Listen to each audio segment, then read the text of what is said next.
We got Jeremy Guthrie coming on. Jeremy, can you hear us? I can hear you. How are you, boss? Doing very well. How are you doing? All right, glad to have you on. I want to start you right off with some questions here. You play in a rough division. My question to you is, how has Buck Showalter prepared you guys to step up and be an elite team in that division? The first thing he does is he's always tried to convince us, by preparation and everything else, and looking at ourselves, that we're a team that can compete in the division. We're a team that if we continue to improve and add parts, that we can be a factor in the division. So he wants us to walk around with that mentality, to play with that kind of attitude and that kind of swagger. And I think through a year and a half of having him on board, I think guys really are starting to buy into it. That on any given series we can compete, and we just need to be more consistent to be able to do it throughout a long season. So I think first is mentality, and then second is all the preparation, the physical things that you have to do to actually be able to go out and execute that. Jeremy, Frank here. Does the new management excite you in any way? Do you feel like this is the management that'll put the pieces together to get you guys back to the playoffs? Dan Duquette being the new GM, I should say. Well, I think every time you get new blood in there, it's always exciting. A new philosophy, a new strategy, a different mindset. So those are always positives, and I think it infuses a little bit of energy not only into the team but also into the fan base. And as they make moves, that'll be the real proof in the pudding. So I think each one of us players is excited for that and what can be ahead of us here. Okay, this is Matt here. My question to you is, do you see the young pitching? I know you got a lot of young pitching down there. Do you see the young pitching coming to, I guess you would say, fruition this year? Do you see them actually showing up? Because I know next year, or this past season, being a Yankee fan that I am, sorry, dude, but all I heard was in the division, your Zach Brittons, all those guys are supposed to come up and be impact players right off the bat, and it just didn't seem to happen this year. Well, I think that I know that each one of them is working really hard right now. So anytime you have that, that kind of dedication in the off season to the physical and the mental side, I think that it's a positive. So I believe in them. And it just baseball's a tough game. So you put in all the work that you can, you get as prepared as you can, and then once the season shows up, you take what you have and give it your best shot. So I fully expect every one of them to be better and improve. I think we saw. Britton through stretches last year that were unbelievable, and you take out a couple of games, and he would have been, I think, a strong candidate for Rookie of the Year. And I think Jake Arrieta, really pitched consistent last year, and was one of our best pitchers by far. So, Mattis is working hard, and Tillman and Tommy Hunter's a great addition. So we have the guys. Everybody's working hard and doing the best they can, and that makes everybody excited for next year. We're on Flagrant Foul Radio here. We got Jeremy Guthrie on, pitcher of the Baltimore Orioles. Jeremy, now at the winter meetings, there's so many rumors that go around, and right now, currently, your name is getting floated around. The Angels have some pretty big interest in you. What have you heard on that? No, I haven't heard much. I just follow Twitter. I mean, I'm on Twitter quite a bit, so you can follow me if you want. Shout it out. 46. But all I get are just small updates, but I don't see my name mentioned very much. I see, obviously, the majority of the conversation is about Albert Pujols and C.J. Wilson and Mark Burley and, those guys that are out there as free agents, and the free agents are going to make a big impact with their new team. So I don't think there's a whole lot of talk, and nor do I expect there to be. I think in Baltimore we're always trying to work on our pitching depth, and so, it doesn't make a whole bunch of sense unless they were able to get some pitchers back in return. All right, this is Matt here again. My question to you now is, what do you think of Matt Wieters? Not so much behind the plate, but when he was coming up, he had such. They were talking about it, such as his upside, and how he was going to be a monster at the plate, hitting the ball, and it just hadn't seemed to click for him yet. What do you think about that? He had a really strong season last year. I think he ended up with 20 or 21 home runs, I believe, and maybe even a couple more.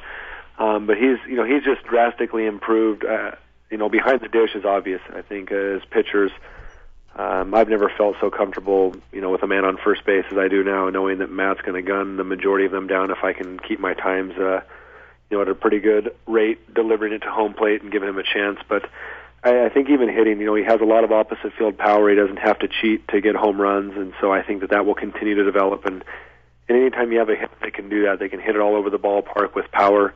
it really gives them that luxury of sitting back and not having to cheat. I think those are the hitters that you see being more consistent throughout their career. So I think last year was a huge step for him. He was an all-star, both defensively and offensively. He had a solid season. I only think he'll improve at the plate as a hitter as well. He's a big guy, and he's going to continue to get stronger and smarter and do his thing. So the Orioles are super excited, and I know every one of us pitchers love throwing to him and love having him in the lineup. Jeremy, can you describe how, his work ethic with the pitchers, describe how he helps you outside of just having a gun on first base between the starts? What do you guys talk about? What do you guys discuss? Strategy? Anything? Well, he's a very prepared pitcher. He's one of the first ones to the clubhouse every single day.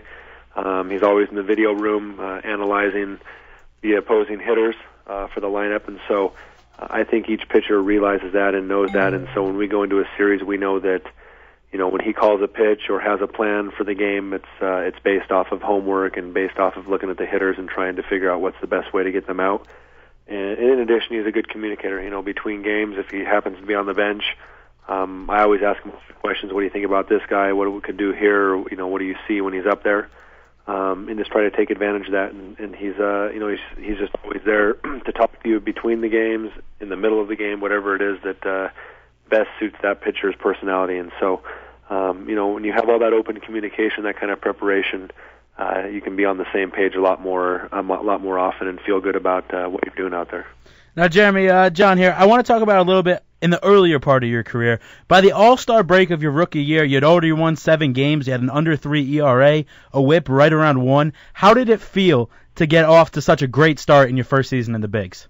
Well, that was a neat start. I started off in the bullpen, and I think you're talking about 2007. So I had a cup of coffee 3 different occasions with the Indians, all out of relief except for one start. But 2, it was a great start, and was able to attack the strike zone and get comfortable and gain confidence at the major league level. And so, I was really happy that I got the opportunity in that year of 2007 to make the team, and eventually, due to some injuries, I was given a chance to start. And a lot of times in the big leagues, it's a little bit of luck, it's a lot of timing, and it's a lot of preparation and hard work, and it all kind of came together for me in that season. And I was real happy that I was able to take advantage of it. Now, not long after that, in 2009, you had the opportunity to be on the Team USA team in the World Baseball Classic. What was that experience like? One of my most fun baseball experiences, for sure. We were, with a number of future Hall of Famers, whether it's Derek Jeter or Chipper Jones. To be on that team was a lot of fun to represent our country.